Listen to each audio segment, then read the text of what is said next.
You just got your Tesla and it's beautiful, it's ultra red and you want to protect it. So you got paint protection film, and that's great news. That's exactly what you want to do if you want to keep your car clean for the years to come. But you got to take care of it. So in this video, we're going to talk about all the things you need to know to keep your paint protection film as long as 10 years. Let's get right into it.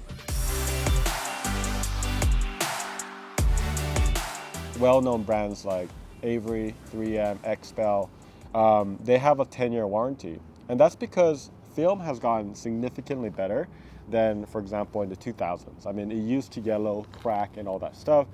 So nowadays, film doesn't do any of that. I mean, the adhesive is just way better. So I'm really happy about the advancement of the film. But there's still things that you need to keep in mind when cleaning it. And we're gonna start right here because this one is going to be the most common type of install. It's a template install. This is done by Tesla. And you can see when you do a template install, oftentimes it doesn't wrap over edges. On a red car, it's not as bad, but on a white car, you're gonna get a lot more dirt here. So first of all, to clean the edges, you wanna make sure that you rinse it down. If you do end up using a pressure washer, the number one thing that you need to remember is do not go close right up to the edge like this. With that amount of pressure, this is 1800 or 1900 PSI, if you go directly right into the edge, what happens is it'll just come off the vehicle. Typically what my recommendation is 1 to 2 feet. So this is about 1 feet, 2 feet. You would definitely go head on.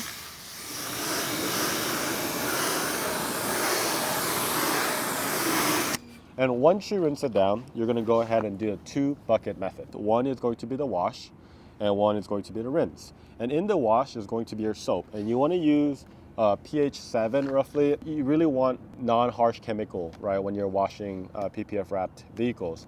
So something like this, there's a lot of ones out there that do that.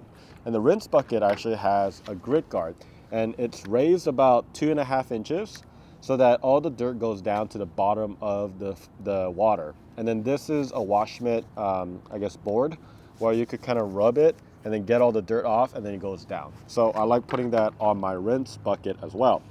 So once this is rinsed, if you're not doing foam cannon, what you want to do is dunk it, and then you're going to go ahead and wash it. And when you wash it, you do want to go in straight lines, okay?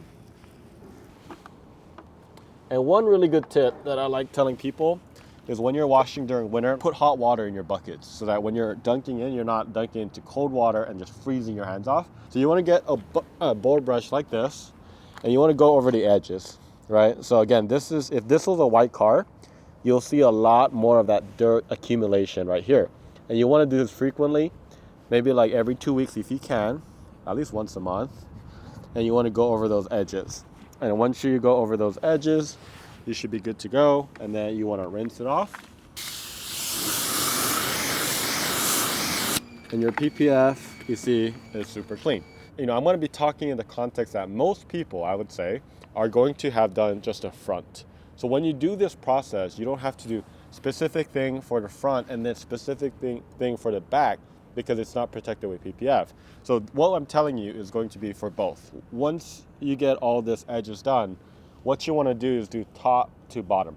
So if you start from the bottom, and I got this mitt right here, and I started rubbing all across the rockers, what's going to happen? I'm going to have a bunch of dirt, rocks, all the debris right here, and then you're going to go across your body panel. And when you do that, that's what's actually going to cause scratches on your PPF if you do have PPF, and your paint if you don't have PPF right here on the door.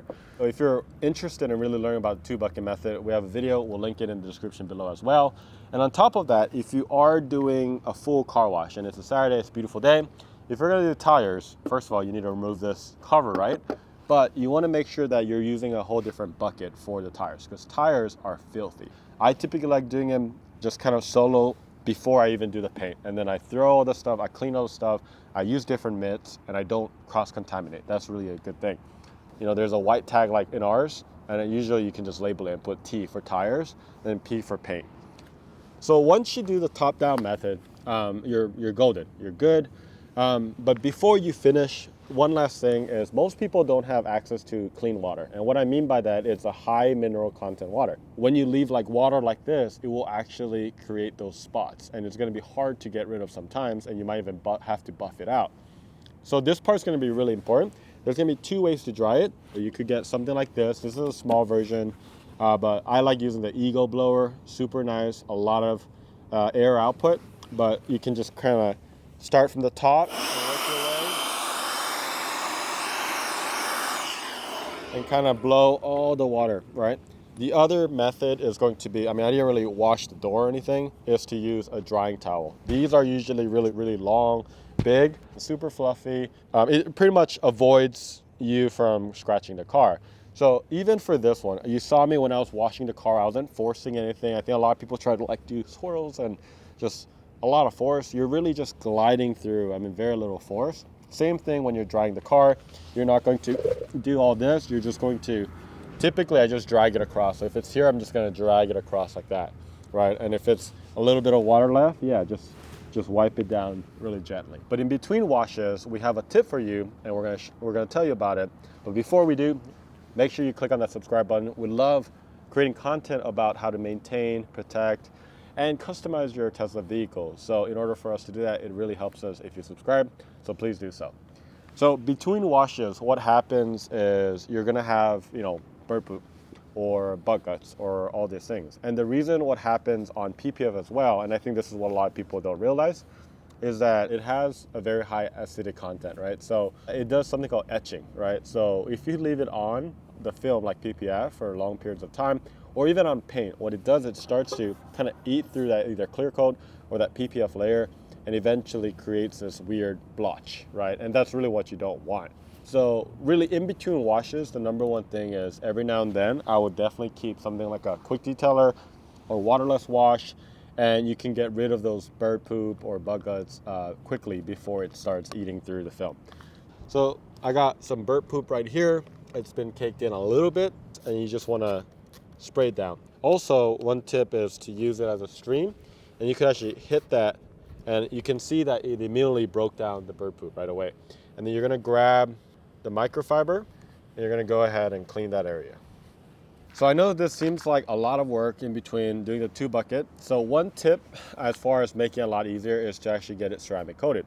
The ceramic coating, what it does, it creates a barrier between the paint protection film. Even though it has a top coat ceramic layer, typically it doesn't last as long. So if you coat it on top of that, it'll be a lot easier. Like once you spray it, everything comes off. Things don't really stick to it, which makes it a lot easier and the process a lot faster. So you're gonna save a lot of time, a lot of water in order to keep your car clean. The other thing is it's gonna be tempting to take these cars that's paint protection film installed to car washes. And there's a lot of reasons why not to. The self-healing ability, it's gonna wear that down really, really fast. It's also just massive brushes, and there's a lot of contamination going between really dirty cars and your car. So that's really going to eat through the film and decrease the longevity of the film. So even if it's a touchless, a lot of them are going to be, there's a few actually that I've heard about where it's safe, but most of the touchless that I'm aware of is going to use very, very harsh chemicals to be able to break down the dirt and the debris and all that stuff in order to do it touchless. So when that happens, there's a high chance for like vinyl and PPF to get damaged because it eats through that, the chemical eats through the film. So be very careful. We always recommend a 2 bucket wash for any, even not just paint, but also vinyl wrapped or PPF wrapped, whatever it is. It's just a safer way to go, and it'll ensure the longevity so that it really lasts for long years ahead. So that pretty much sums up on how to take care of your paint protection film, Tesla. I don't even know if that's a word, but that's how you take care of it. If you have any questions, let us know in the comments below. We have a lot of content around protecting and maintaining your vinyl, PPF, and ceramic coating. So we're gonna put some links below as well so that you can protect all of them and all of them. Please click on the subscribe button and let us know if you have any questions. We'll see you later, and happy protecting.